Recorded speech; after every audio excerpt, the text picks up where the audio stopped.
Ada pepatah, menunggu adalah hal yang sangat membosankan. Ya, itu ada benarnya.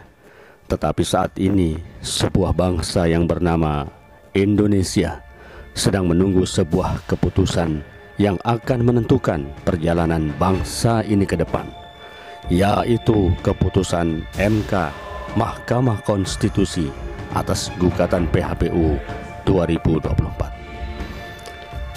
Kalau kita melihat atas dinamika yang terjadi di sidang MK dan segenap elemen masyarakat yang pro dan kontra, tak ayal adalah sebuah sosok besar. Ayal adalah sosok besar Megawati Soekarno Putri atau Mbak Mega. Ya. Assalamualaikum warahmatullahi wabarakatuh. Salam sejahtera untuk kita semua. Om Swastiastu, Namo Buddhaya. Salam kebajikan, Rahayu. Salam Pancasila, Merdeka. Saudara-saudara sekalian, seluruh rakyat Indonesia yang saya cintai dan banggakan dimanapun kalian berada. Puji syukur kehadirat Allah Subhanahu wa Ta'ala atas rahmat dan karunia-Nya yang diberikan kepada kita semua. Pada momentum yang sangat baik ini, setelah mendengarkan dengan seksama terhadap apa yang terjadi dalam kehidupan politik kita masa sekarang, dan mempertimbangkan segala sesuatunya dengan hati nurani yang jernih sebagai kontemplasi, maka saya memutuskan sudah tiba saatnya untuk berbicara dengan nurani, berbicara dengan tuntunan akal sehat, dan berbicara dengan kebenaran yang hakiki.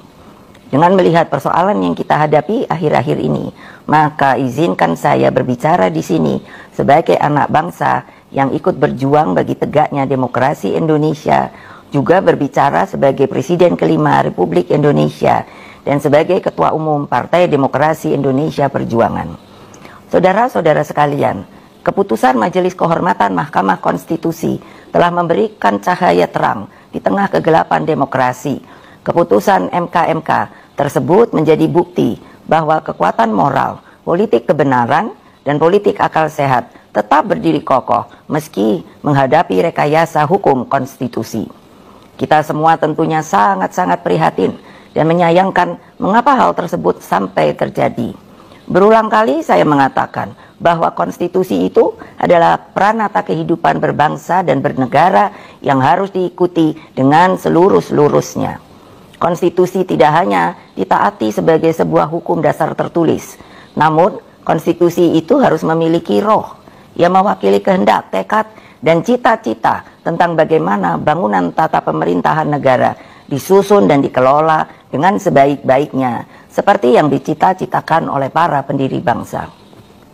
Apa yang terjadi saat ini mengingatkan saya ketika sebagai Presiden Republik Indonesia saat itu diperintahkan melalui perubahan ketiga Undang-Undang Dasar 1945 yang diatur dalam pasal 7B, pasal 24 ayat 2 dan pasal 24C tentang dibentuknya Mahkamah Konstitusi.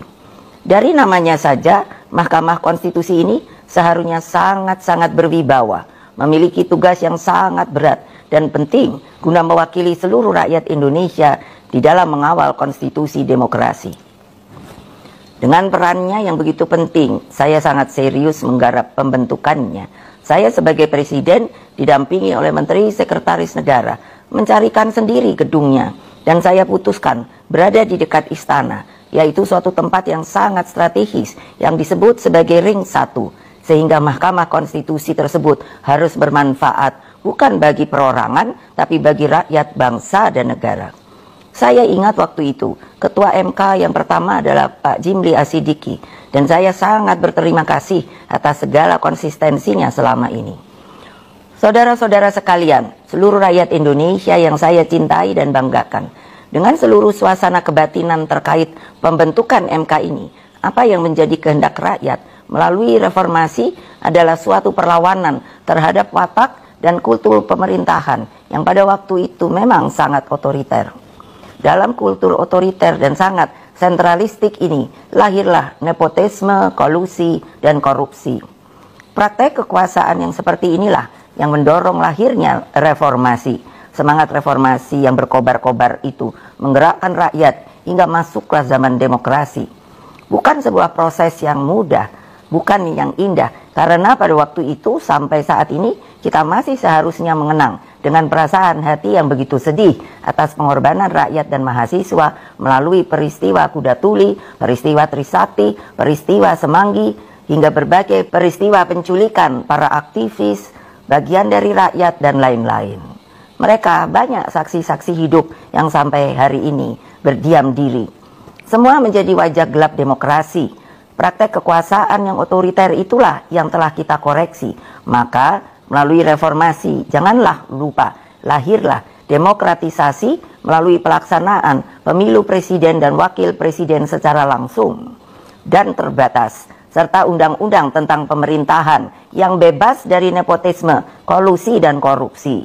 Apa yang terjadi di Mahkamah Konstitusi akhir-akhir ini telah menyadarkan kita semua bahwa berbagai manipulasi hukum kembali terjadi. Itu semua akibat praktek kekuasaan yang telah mengabaikan kebenaran hakiki politik atas dasar nurani. Saudara-saudara sekalian, seluruh rakyat Indonesia yang saya cintai dimanapun kalian berada, jangan lupa, kita adalah bangsa pejuang. Kita bangsa yang mampu mengatasi berbagai cobaan sejarah. Karena itulah, dalam situasi seperti ini, mari kita kawal pemilu 2024 dengan nurani dan sepenuh hati.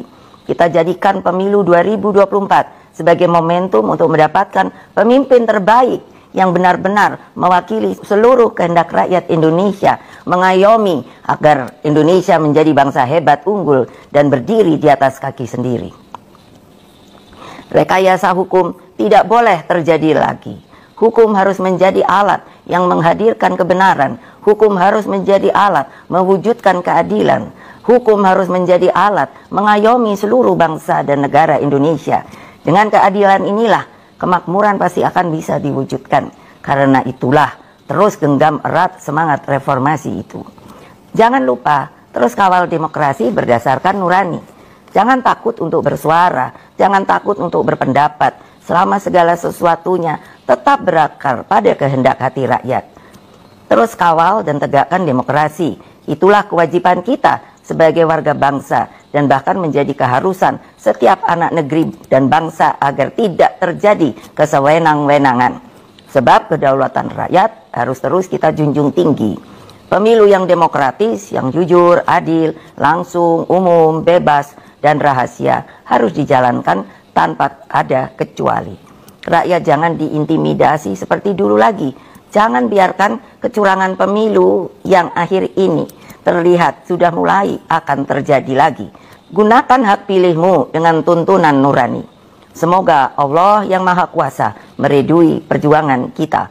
Merdeka, merdeka, merdeka. Terima kasih. Wassalamualaikum warahmatullahi wabarakatuh. Om Santi, Santi, Santi.